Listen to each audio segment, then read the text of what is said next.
할렐루야. 어제도 창세기 1장 23절 말씀을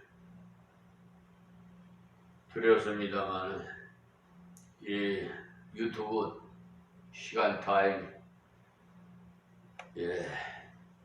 또 오버돼서 제대로 말씀을 다 드리지 못하고, 그래서 오늘 새벽에도 이어서 말씀을 드리겠습니다. 만물이 다 선함에 감사함으로 받으며 버릴 것이 없나니 하나님의 말씀과 기도로 거룩하여짐이니라. 이렇게 그러니까 말씀하시는 것은 디모데전서입니다.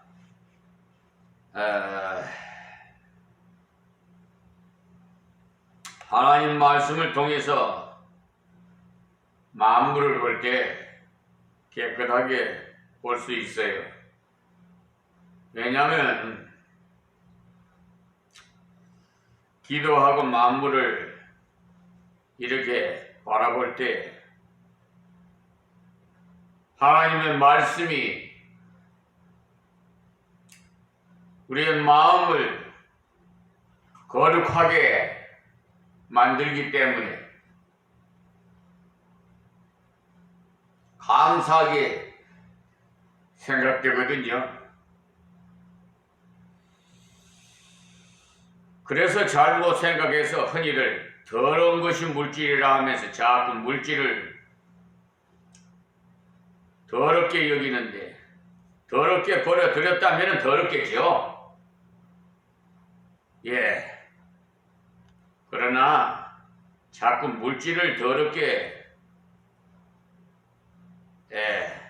생각하면 안 돼요. 돈 자체는 더럽지 않습니다. 돈을 사랑함이 일만하게 뿌리라고 하셨지 않습니까? 그런데 돈이 일만하게 뿌리라고 한 것은 나쁜 것이 아니에요. 돈은 악이 아닌데 그 돈을 사랑함이 일만하게 뿌리라. 그러니까 말씀의 토를 끝까지 잘 여기 새겨서 들어야 됩니다. 결혼할 때 남편이 선물인 다이아 반지는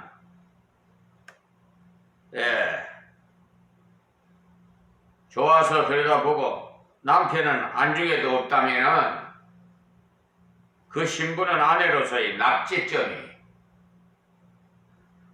남편을 사랑해서 그 다이아 반지를 잘 간수하면 옳은 것 아닙니까? 이 모든 말씀은 하나님께서 우리에게 선물로 주셨어요. 은혜로 주셨단 말입니다. 그러니까 감사함으로 받아야 되지. 적게 받았으니 많이 받았으니 하면서 비교해서 불평하면 안 돼요. 가진 분량이 중요한 것이 아니에요. 그것은 하나님께서 주신 분량대로 받아들여야 돼요. 예를 들어서 내가 일하는 직장에서 월급이 한 100만 원이든지 또 200만 원이든지 어떤 분들은 1000만 원도 넘을 수 있는데요. 이게 다 감사함으로 받아야 돼요. 그런데 나는 왜 이렇게 100만 원밖에 받을 수 없을까? 그러니까 그냥 100만 원어치만 일하면 되지 않나? 이런 잘못된 사고방식을 가진 분이 혹이 있어요. 그렇게 살아간다면 평생 동안 100만원짜리 인생이에요.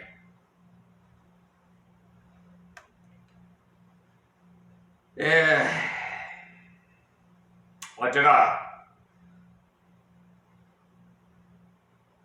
그런 직장에서 일을 하시더라도 여러분 그 직장에서 주는 그 사업주가 주는 돈으로 생각지 마시고 하나님께서 주시는 물질이다 이렇게 좀 생각을 달리 생각해 보세요. 그러면 불평불만이 없을 겁니다. 그래도 불평이 있다? 그러면은 좀 믿음에 문제가 있어요. 하나님께서는 여러분에게 속내를 다 알고 계셔요. 내가 이거 한번 100만원 사실은 1000만원어치 자격이 있는 사람한테 100만원을 준다. 어떻게 하는지 한번 보기 위해서 그렇게 할 수도 있어요. 정말 감사하면서 받는지 불평하면서 받는지 그 모자라는 것을 하나님께서 다 상금으로 다 채워주셔요. 직접적으로 1000만원을 안 주더라도 그 분량만큼은 하늘 곳간에 쌓이든지 아니면은 이 세상 살면서 다른 분야를 통해서 채워주신다 이 말입니다. 이해가 되십니까? 빌립보서 4장 10절에서 13절에도 말씀해 보면요. 바울 사도는 자족함을 배웠다고 했는데 배부르면 배고플 때 자족함을 배웠다고 해서 고백을 합니다. 금방 그런 깊은 세계에 이르지는 못합니다. 예수 믿고 나면 금방 저절로 만족하고 감사만 나오느냐 하면 그렇지 않거든요. 처음에는 어려운 처지가 되면 불평스럽지요. 그럴 때마다 말씀을 살펴보면서 기도하면서 곰곰이 한번 생각해 보세요. 그러면 아이고 인간이 이래서야 받기는 받고도 감사할 줄을 모르니까 이렇게 깨달을 때가 많아요. 내가 이거 잘못 생각하고 있구나. 그래서 자꾸 배움으로써 배운다는 것은 반복을 말하는 것인데요. 그 반복해서 배움으로써 자족할 줄도 알게 돼요. 자족이 무엇입니까? 있는 대로 주신 대로 그대로 감사하면서 만족하는 생활 아닙니까? 그러니까 제가 말씀을 드리지만은 이 말씀을 하나님의 음성으로 좀 들어보시면 좋겠습니다. 우리에게 이 주신 이 환경에 대해서 한번 생각해 볼까요? 우리가 공기를 돈으로 사서 먹어야 마셔야 된다 하면 여러분 계산할 수나 있겠어요? 그러니까 감사하세요. 생명을 주신 하나님께 감사란 말이에요. 다음 24절에서 2장 3절까지 말씀을 봉독해 드리겠습니다. 하나님이 가라사대 땅은 생물을 그 종류대로 내게 육축과 기는 것과 땅의 짐승을 종류대로 내라 하시고 그러니까 그대로 되니라. 하나님이 땅의 짐승을 그 종류대로, 육축은 그 종류대로, 땅에 기는 모든 것을 그 종류대로 만드시니 하나님 보시기에 좋았더라. 하나님이 가라사대 우리 형상을 따라 우리의 모양대로 우리가 사람을 만들고 그 바다의 고기를 공중의 새와 육축과 온 땅과 땅에 기는 모든 것을 다스리게 하자 하시고 하나님이 자기 형상 곧 하나님의 형상대로 사람을 창조하시되 남자와 여자를 창조하시고 하나님이 그들에게 복을 주시며 그들에게 이르시되 생육하고 번성하여 땅에 충만하라. 땅을 정복하라. 바다의 고기와 공중의 새와 땅에 움직이는 모든 생물을 다스리라 하시니라. 하나님이 가라사대 내가 온 지면에 씨 맺는 모든 채소와 씨 가진 열매 맺는 모든 나무를 너희에게 주노니 너희 식물이 되리라. 또 땅의 모든 짐승과 공중의 모든 새와 생명이 있어 땅에 기는 모든 것에는 내가 모든 풀을 식물로 주노라 하시니 그대로 되니라. 하나님이 그 지으신 모든 것을 보시기에 심히 좋았더라. 저녁이 되면 아침이 되니 이는 여섯째 날이니라.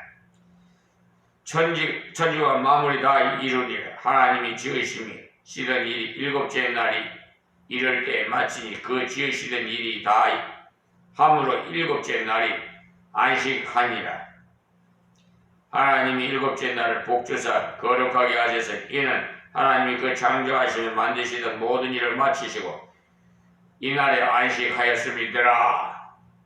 2장 3절까지 말씀을 봉독해 쭉 드렸습니다.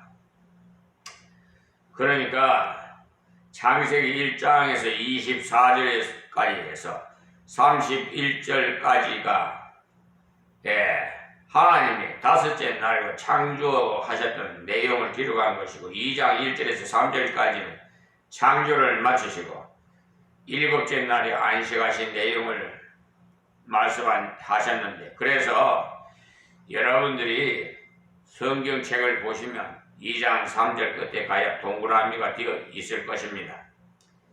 원래 장과 절은 영감된 것이 아니에요. 다만 편의상 만들어 놓은 것이기 때문에 2장 1절에서 3절까지는 앞장에 붙었더라면 더 좋았을 뻔했습니다. 그 내용이 연속되어 있기 때문에 말입니다. 1장 24절에서 2장 3절까지를 이렇게 그래서 봉독해 드렸어요. 그 본문이 창조의 1주간 중 여섯째 날과 일곱째 날이 하나님께서 하신 일인데 여섯째 날 하신 일 중에 가장 중요한 일이 인생을 만드신 내용인데 그것을 말씀하실 때 하나님이 형상대로 지었다고 말씀하셨어요. 모든 피조물 만드신 것도 다 우리 인생들을 위해서 하나님께서 지으셨다는 것을 여러분 느끼지 않습니까? 만약에 우리 인생을 먼저 지었다면 우리가 살아남을 수 있을까요? 없지요. 거꾸로 만약에 되었다면 순서가 말이에요. 근데 요즘 세상은 거꾸로 세상이 돼가고 있어요. 꼬리가 머리 행사를 하려고 그러고 머리가 그냥 그러다 보니까 머리 행사를 제대로 못하고 있어요. 여러분 새겨 들으십시오. 당신의 형상대로 지으신 이유가 하나님 이 피조물의 통치를 우리에게 맡기시기 위해서입니다. 그 때문에 우리는 오늘 하나님의 형상대로 지음받았다는 말씀을 통해서 하나님의 뜻대로 땅에 다스리고 하나님의 뜻대로 땅을 운영해야 할 책임과 또 권리를 얻었다는 것을 아시기 바랍니다. 우리가 살아가는 일 중에 의무도 되면서 권리도 있는 것이 있어요. 근로는 의무인 동시에 권리도 돼. 그와 마찬가지로 우리들이 만물을 다스리고 하나님 뜻대로 운영하는 것은 우리의 큰 권리이기도 하면서 하나님께서 우리에게 주신 책임이기도 해. 그러므로 오늘의 말씀을 통해서 만물을 어떻게 다스리는 것이 합당한 것으로 또 하나님의 형상대로 지음받는 그 형상이 무엇임을 좀 알아야 되겠죠. 인생들이 타락해서 제 마음대로 걸어가는 모습은 하나님 형상을 잃어버린 모습들입니다. 그러므로 어떻게 하면 그 형상을 회복한 사람답게 사는 것인지를 하나님 말씀을 통해서 배워야 돼요. 하나님께서 당신의 형상대로 지으셨는데 지금도 우리나라 사람들은 자기가 부족하다는 것을 말할 때 뭐라고 합니까? 불초소생이 이렇게 말하죠. 자기 조상을 못 닮았다 해갖고 겸손인 말로 불초소생이라고 합니다.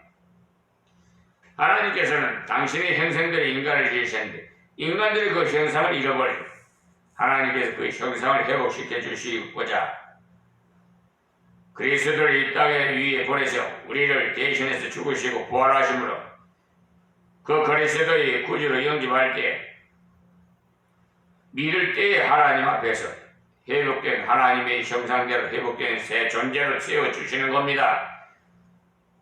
요즘 사순절 기간인데 여러분 특별히 경건한 삶을 사시고 선한 싸움을 앞장서시기 바랍니다. 우리는 오늘 하나님의 형상이라는 도대체 무엇인가 먼저 배워야 되겠죠. 그러니까 그 회복된 현상을 가지고 어떻게 하나님의 뜻대로 이 땅 위에 살아가면서 하나님께 영광 돌려야 될까 이 문제를 집중적으로 다뤄봐야 돼요. 자 24절 봅니다. 하나님이 가라사 땅을 생물을 그 종류대로 내되 육축과 기는 것과 땅의 짐승을 종류대로 내라 하시고 그대로 되리라. 그러니까 땅을 통해서 하나님께서 생물들을 창조하셨다는 거예요. 그것은 2장 19절에 가보시면 여호와 하나님이 흙으로 각종 들짐승과 공중의 각종 새를 지으시고 아람이 어떻게 이름을 짓나 보시려고 그것들을 그에게 이끌어 이르시니 아담이 각 생물을 일컫는 비가 곧 그 이름이라고 기록되어 있음을 볼 수가 있어요. 여섯째 날에 창조를 상세하게 기록했어요. 그러니까 세계 만물들의 이름을 짓는 것은 아담이 지었어요. 그것을 하나님께서 아담에게 위임했기 때문에 24절을 읽어볼 때 하나님께서 그냥 말씀으로만 지으셨구나 이렇게 생각하지만 2장을 읽어보면 보충해서 설명해 주심을 우리가 알 수가 있어요. 그래서 2장에 보면 말이에요. 인생을 중심으로 한 보충적인 창조의 그 기사에 대한 내용이 쓰여져 있습니다. 그런데 하나님께서 인생도 들짐승도 새들도 다 흙으로 씌우셨다고 되어 있지요. 그들의 원래의 원소는 다 흙이었다. 그래서 지금도 생물학을 하는 사람들이 연구를 해보면 인간의 몸도 그렇고 소위 동물들의 몸도 그렇고 흙 속에 있는 성분이 그들 몸속에 다 들어있다는 거예요. 24절 다시 읽어보시면 땅은 생물을 그 종류대로 내되라고 말씀을 하나님께서 흙의 성분을 가지고 그들을 지으셨다는 거예요. 그러니 우리 사람도 육체로 말한다면 다 비천한 존재, 불가하다는 것을 알아야 돼요. 무슨 잘난 체 하지 마시고요. 교만한 자들이 잘난 체 하지. 흙으로 지었기 때문에 사람들이 공중의 강좋은 새와 들짐승들을 다 흙으로 지으고 그 종류대로 종류대로 낸다고. 그러니까 앞장에서도 이미 동물도 식물도 바다의 모든 생물들도 다 종류대로 지으셨다고. 하나님께서 한 종류를 만드셔서 점점 진화되게 하신 것이 아니고요. 처음부터 하나님께서 사람, 개, 새, 물고기 등등 각각 그 종류대로 만드셨다 이 말입니다.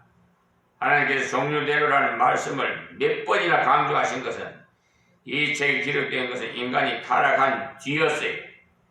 타락 전에는 기록된 것이 아니에요. 인생이 타락하고 난 다음에 만물에 대해서 잘못된 사상을 가질 가능성을 아시기 때문에 이것을 일찍이 강조해서 기록하도록 하셨어요. 그러니까 다시 좀 예를 들어 말씀을 드립니다만 이렇게 각각 종류대로 지으시지 않았다면 아마 잡탕이 될 겁니다. 사람과 짐승과 뭐 교배를 하지 않나 하여튼 이 개하고 사람하고 물고기하고 하여튼 여러 종류로 아이고 혼란스러워요. 지금 세상에 보니까 사람하고 살아야 될 사람들이 짐승하고 살더라고요. 여러분 애완용들 기르지요. 애완용을 방에다가 들여놓고 신랑같이 마누라같이 생각하면서 허전하고 외롭고 괴로울 때는 짐승을 안고 짐승을 통해서 위로를 받는데요. 아유, 나 여러 가지 깊은 얘기는 다 입에 담을 수가 없어서 알기는 압니다만 다 말씀 못 드리겠습니다. 개가 그냥 완전히 사람 행세를 다 한대요. 그 당시에는 진화론이라는 것은 없었지만 부패된 인간이 만물을 잘못 보고 동물들을 잘못 보고 그러한 사상을 가진 가능성이 있음을 아시기 때문에 철저하게 종류대로 냈다는 것을 강조해서 기록하도록 하였어요. 그런데 종류대로 살아야 되는데 사람은 사람대로 살아야 되잖아요. 짐승이나 저런 거는 다 다스리라고 준 거예요. 육축을 다른 말로 하면 가축이에요. 흔히 생각하기를 조선에 있는 늑대를 붙잡아다가 집에서 계속 키우다 보니 개가 되었다고 합니다. 또 들말을 붙잡아다가 집에서 계속 키우니까 말이 되었다고 생각하는데 성경은 절대로 그것을 인정하지 않아요. 처음부터 하나님께서 사람을 따르는 육축을 따로 만드셨어요. 여러분들도 경험해서 아시겠지만 개나 고양이를 키워보면요 신기하게 주인을 따르는 것을 경험합니다. 산에서 잡아온 짐승을 아무리 정성들여 키워도 쉽게 따르지 않아요. 저는 이런 여러 가지 현 시점 상황을 보고 새삼스럽게 하나님께서 종류대로 지으신 것을 새삼스럽게 말씀드리고 싶습니다. 그러니 하나님께서 얼마나 세심하게 인생들을 돌보셨다는 것을 말씀해 주시는 것 아닙니까? 그들을 도와줄 육축을 먼저 지으셨다는 것을 깨달을 때 우리는 더욱 감사해야 마땅한 거죠. 다음 25절에 하나님이 땅의 짐승을 그 종류대로 육축을 그 종류대로 땅에 기는 모든 걸 그 종류대로 만드시니 하나님이 보시기에 좋았더라. 자, 다 종류대로 살아야 돼요. 그래야 하나님께서 좋았더라. 지은 보람이 있다 이 말입니다. 여기서 좋았다는 말씀 하나님 당신께서 계획하신 대로 되었다. 하나님 뜻대로 되었다. 하나님 뜻대로 되어지는 것이 좋고 선하고 아름다운 것.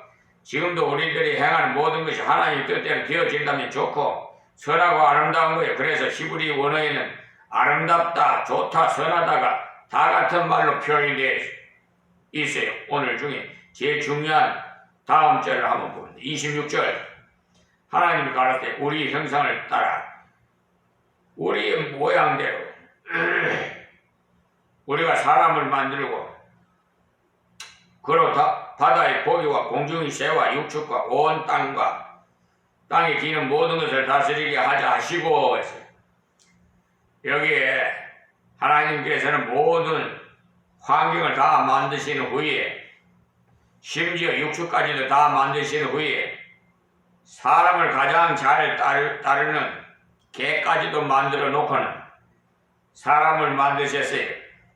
하나님께서 말씀하실 우리 형상을 따라 우리의 모양대로라고 했는데, 그런데 여기서 하나님의 형상이라고 하는 것은 우리의 눈, 코, 입, 귀를 말하는 것이 아니에요.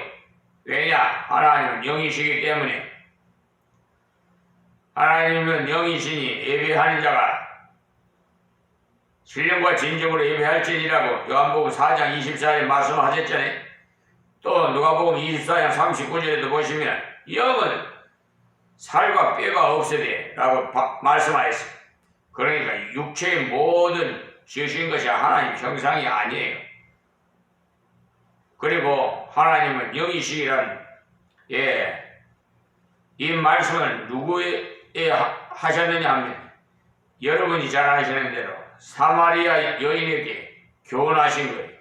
사마리아에는 유대 사람들이 잘 지나다니지 않는 곳인데 예수님께서 특별히 말씀을 전하시려고 가셨어요. 제자들을 빵을 사러 동네에 들어가고 예수님께서는 우물가에 홀로 앉아 계실 때 죄 많은 여인이 물길로 나왔다가 예수님과 이야기하는 중에 나온 내용이 예수님께 저 여자에게 먼저 말씀을 시작하셨어요.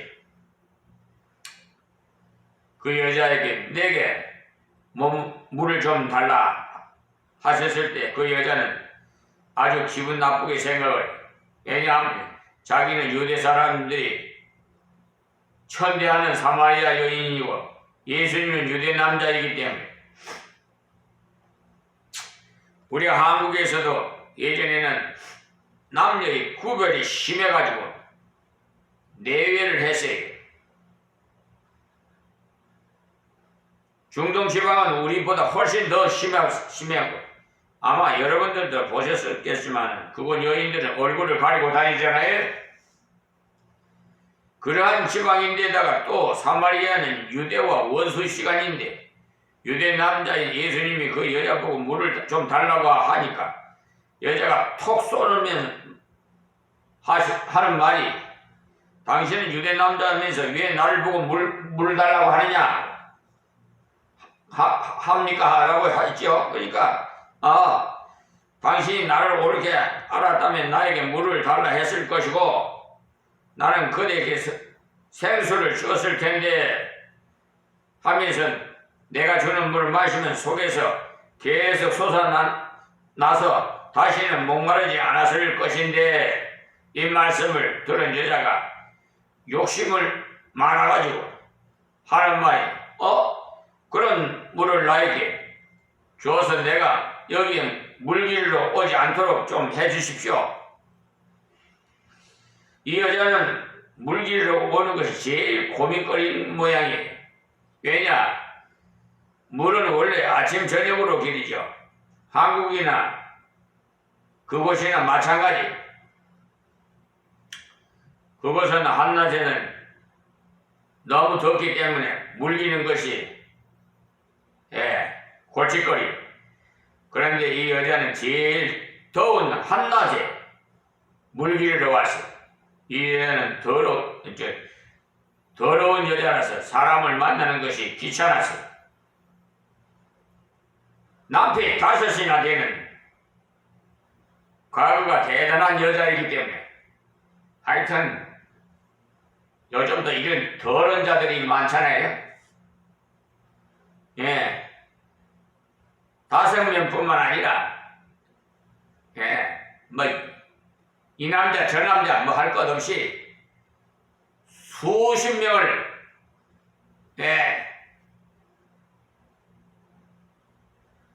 아무튼 그 정도로 해놓고요. 우물가에 항상 이야기를 많은 곳이에요. 옆집에 누가 어떻게 다는 등 저렇다는 등 저 여자는 못 쓰는 여자라는 등 그것을 알기 때문에 과거가 많은 이 여자는 한낮에 그런 사람 없을 때 피해서 물길로 온 거죠. 그런데 마침 어떤 남자가 그것도 유대 남자가 물을 달라고 하니까 탁 쏘아 붙여버리죠.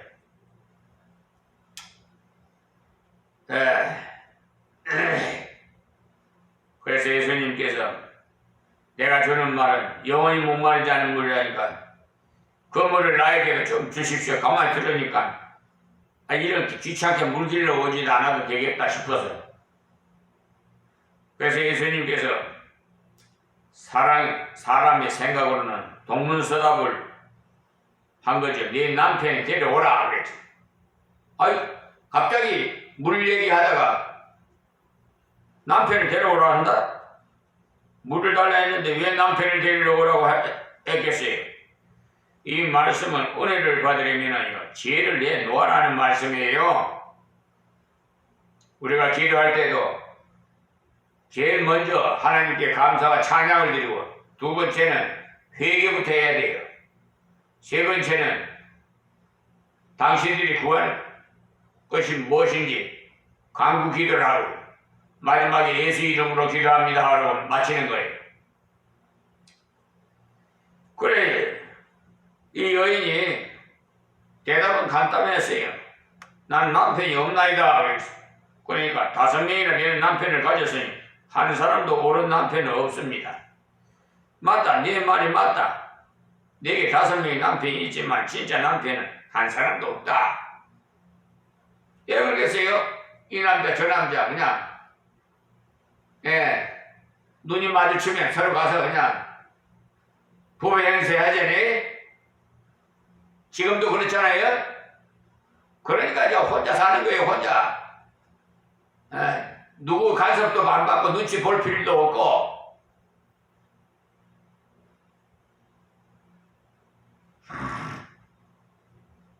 이것이 하나님의 법칙을 위반했기 때문에 이런 사람들은 불법을 행한 자들이에요. 나중 보세요. 예수님 재림해가지고 심판할 때 하나님의 법칙을 위반한 자들은 이 세상에도 법을 위반하면 처벌을 받지 않아요? 그런데 하나님의 심판은 더 엄해요. 적은 죄나 큰 죄나 죄는 죄예요. 죄의 싹은 사망이에요. 그래서 이 말을 들은 여자가 깜짝 놀라가고 주여 당신은 선지자로서이다. 선지자란 뭐예요? 자기 속을 훤히 들여다본다 이 말이죠.